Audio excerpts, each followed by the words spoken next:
Have you ever felt like you're not living up to your full potential? Like something is holding you back from being the person who you were meant to be? Well, that's also Simba's story in The Lion King. Who are you? The question is, who are you? I thought I knew. Now I'm not so sure. Remember when Simba hears Mufasa say, "You are more than what you have become. Remember who you are. You are my son." that is the very moment everything changes for him, and it can also change for us as well. Today, we are diving into The Lion King to unpack powerful lessons about rediscovering identity, stepping into purpose, and leaving a legacy. Let's go ahead and get into it.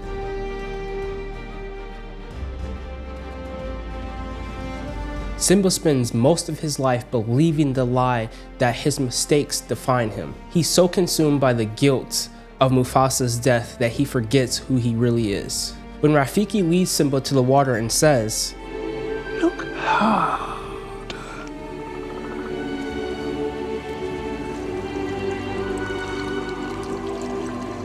You see,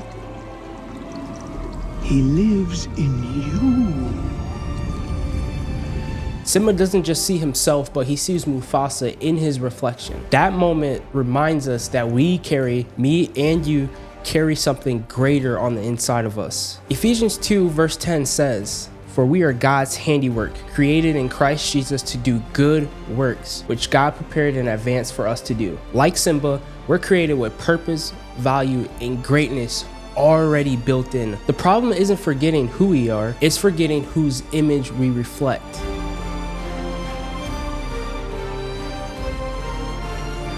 Simba's transformation doesn't just end with him rediscovering his identity. It leads to action. He returns to Pride Rock not because he's fearless, but because he knows that his kingdom depends on him. Remember when Simba says, I know what I have to do, but going back means I'll have to face my past. I've been running from it for so long. Ow! Jeez, what was that for? It doesn't matter. It's in the past. Yeah, but it still hurts. Oh, yes, the past can hurt. But the way I see it, you can either run from it or learn from it. Ah, you see? So what are you going to do? I'm going back! Good.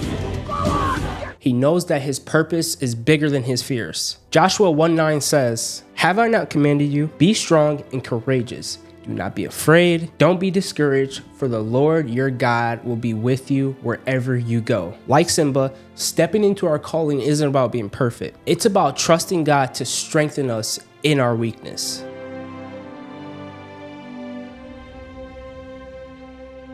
At the end of the movie, Simba stands with Nyla and their cub, continuing the circle of life.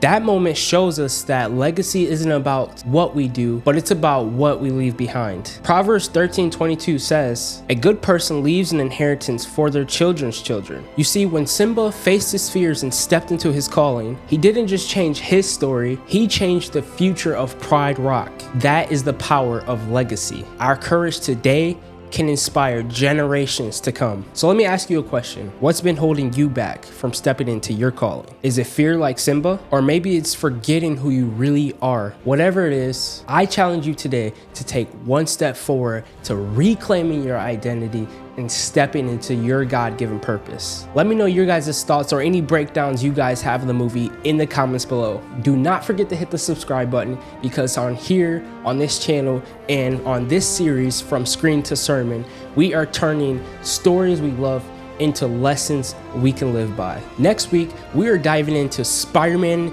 Into the Spider-Verse to continue on with the theme of identity. Let's grow, let's learn, and let's live in purpose together. I'll see you guys on the next one.